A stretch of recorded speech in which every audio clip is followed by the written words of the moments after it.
Alright, welcome back to the AoE2 Admirals League.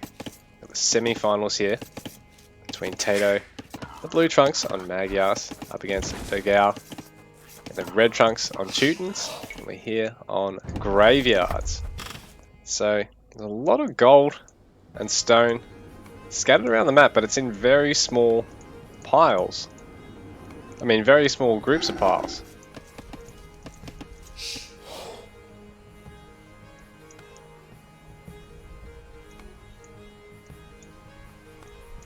Map control going to be fairly important because there's also not a huge amount of wood out in the map. There's all these smaller clumps of trees and the players somewhat exposed here. They got the wall quite far out from where they're gathering in order to really save on walling.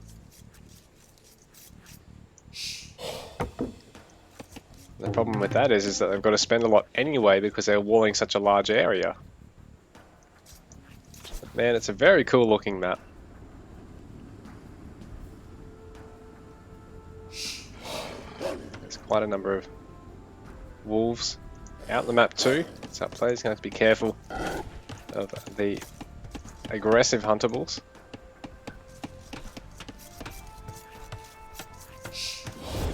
But we got a Magyars pick, so these guys can actually one-shot the wolves with the cavalry. That's going to be very handy. And you've got free melee damage upgrades, cheaper cavalry, or cheaper light cavalry line at least, and slightly improved cav archers as well, so really good light cav and cav archer line up here. Well, Dogao's composition today, he's got Teutons, so nice infantry and monk civ. Also will be good at some sort of defensive or offensive use of towers. Stronger barracks and stable units all around with the extra armor that they get. Teutonic Knights, if you can get to them, the late game will be deadly. A bit of extra conversion resistance too, which always comes in handy. TaToH doesn't look to really get any benefits to his monks.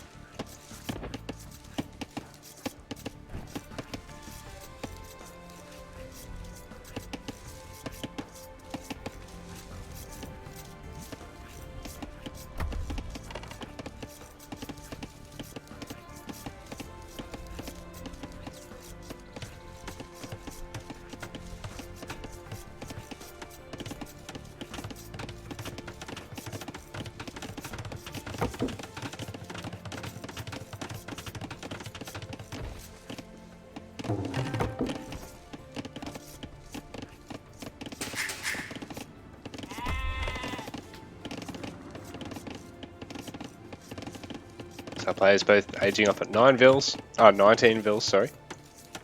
And going with a barracks so they can get another production facility with feudal age as soon as they age up as well.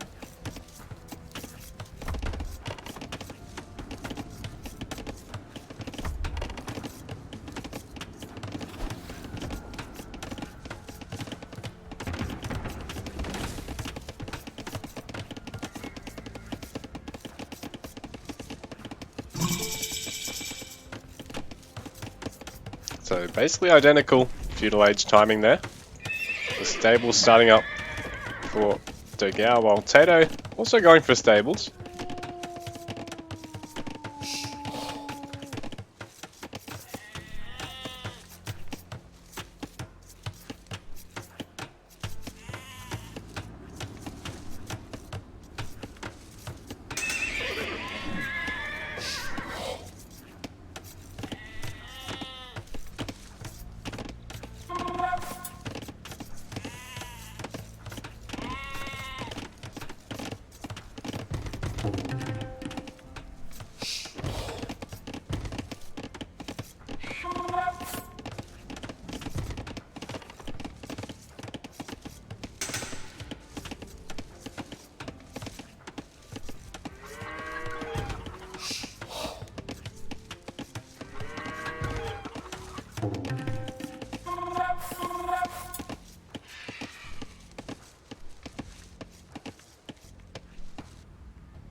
So TaToH not able to wall off in time there, and he's going to lose a villager for his troubles.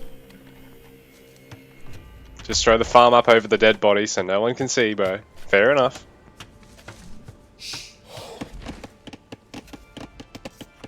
Dogao already walling his woodline in, and with where his military production's been placed, his berries gatherers are a lot safer.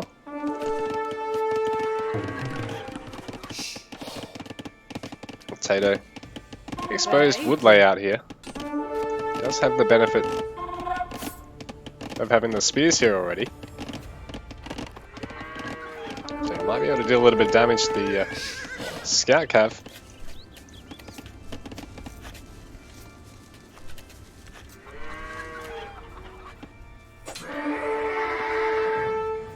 Get one shotted, noob. So TaToH with his first blood of the game there. But he has lost a villager for a cav. So ultimately Dogao probably gets something out of that.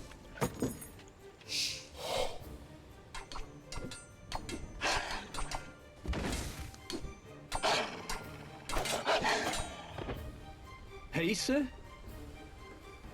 Bereite? So spears being used to clean up the walls.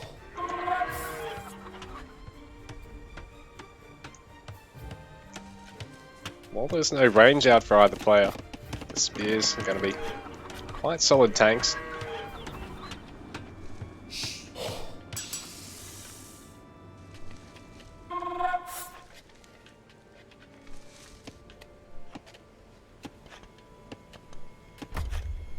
So Dogao going to have to try and get some extra farms away from the army here. TaToH, nice house placement there. That's going to prevent having to wall that off.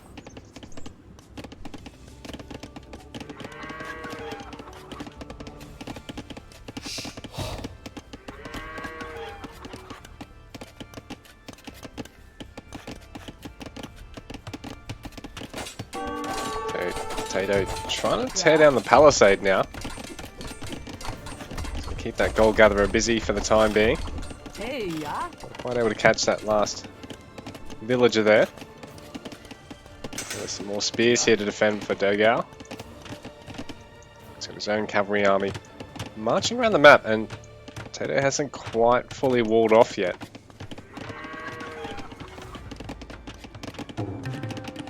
TaToH now actually up a villager, but a wheelbarrow on the way to Dogao. I don't think TaToH's taken it just yet.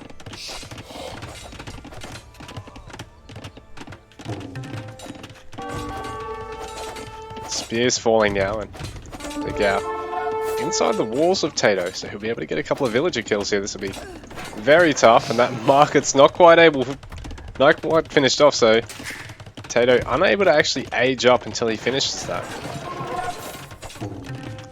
Individual spears, not a huge problem for the 5 scout cav to deal with. I mean, obviously if you're fighting 1 or 2 versus a spearman, that's not a great fight, but when you've got that many cavalry units, you can sort of do the countering situation.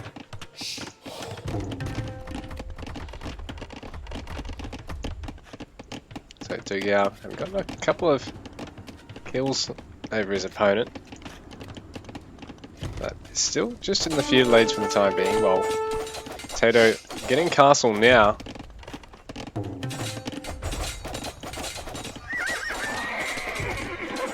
The scout cav meeting in the middle, and ultimately Dogao's army gonna get cleaned up there. Just disengaging that one last one to see if he can finish off that front scout of TaToH's. Or at least just be a pest for a villager or 2 here.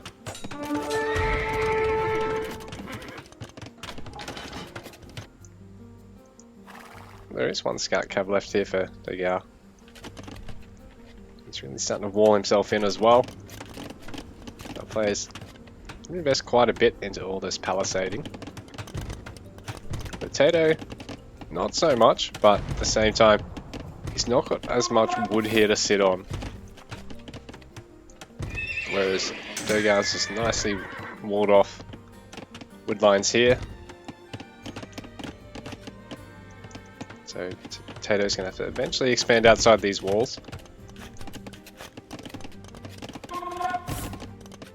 Skull Gatherers a little bit exposed, but they are defended by the Spearmen, so TaToH having a retreat.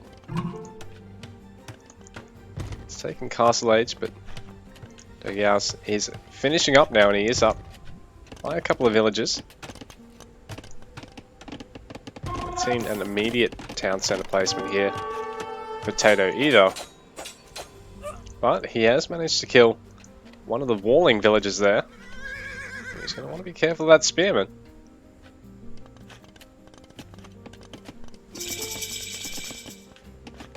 Dogao. Age up finished.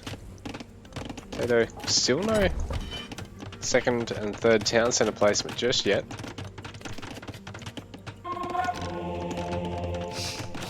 Dogao going to start on his second town centre, but the villages are exposed to the Magyar Cav Archers. There are some knights now out to defend.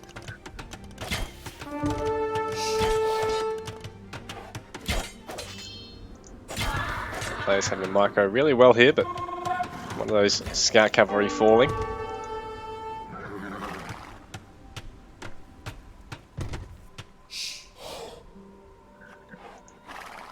TaToH trying to surround the scout cav, or even one of the knights if he can. So no rangers at all yet for Dogao, who's gone up to 3 town centres, while no 3 town centre commitment yet for TaToH, so he is going to trail economically slightly here, but he's also got the advantage in investments in military, so he's committed to rangers and stables.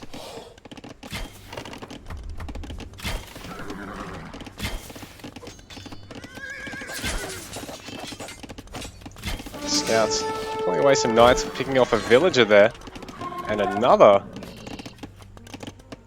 So TaToH just making sure that his opponent doesn't spiral out of control with a villager lead. He's going to want to get outside of these walls eventually. Oh, that's not great. There we go, he's seen that he needs to finish off that wall up.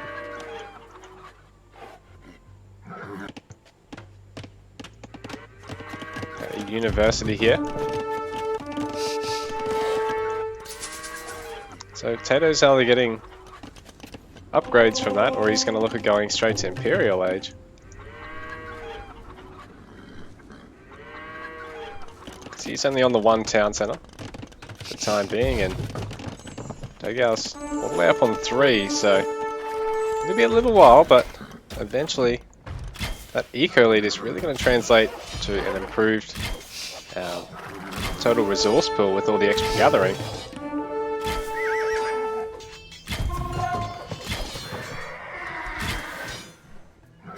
Some really good attack move kiting here from TaToH. He's not able to stick around too long because of the Scorpions. So these guys actually do hit units in a line, so groups of units will take quite a bit of extra damage from them. Fanned out like this, and especially as the knights aren't supporting them, these Scorpions under a lot of threat here. Villagers forced to try and repair.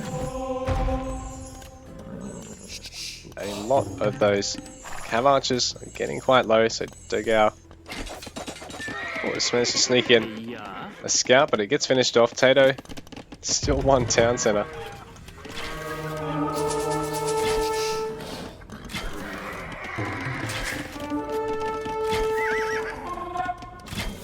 TaToH doing a great job at thinning out the knight count.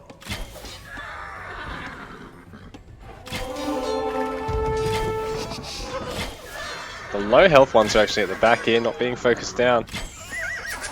There we go. Now the Scorpions coming in to support the Knights. There's a good number of those. TaToH going to try and push on this left-hand side. Might be able to clean up both of these monks, which would be a very nice steal. A lot of gold going down the drain for Dogao. TaToH just deletes the pair of them. They're actually going to start working on this palisade here.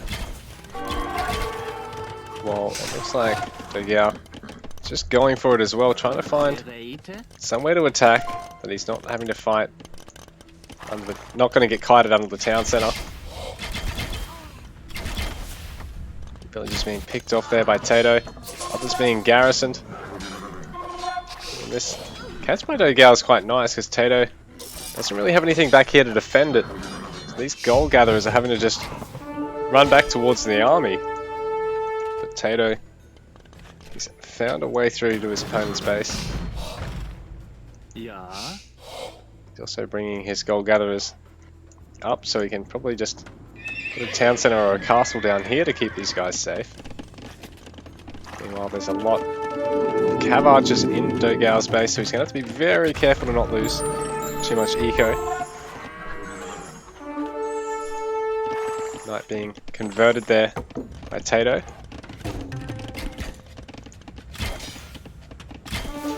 He's now being chased out of Dogao's base. I think he should have enough to clean this up though. Taking off the monk first just to not lose anything to conversion. Well, Dogao is actually through to TaToH's base, denying a bit of wood gathering. In fact, a lot of these farmers have idled now as well. These guys taking the lumber camp, not great, but they target fire down a villager or two. It could be very drastic for Dogao's economy. Dogao's actually well ahead in terms of villager population, so going for 3 town centre, it's really paid off for him. TaToH still sitting on the 1, and he's trailing by about 18 villagers now. So in saying that, TaToH is still an impressive military force, a slight lead overall in the military population, so he doesn't want to throw away that. Take some good fights. Oh, and the Scorpions actually landing shots on a large amount of that army there.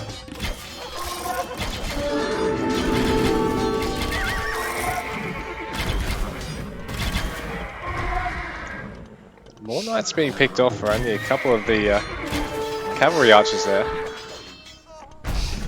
Dogao trying to focus down some of TaToH's economy now. Especially with the 3 town centre advantage, it's looking very good for him at the moment. And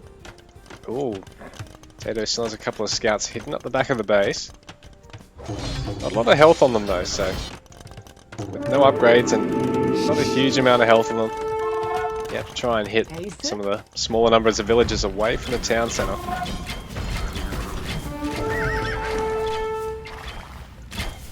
Dogao starting to outpace TaToH in economy size now, and he's going to try and go for a forward castle now.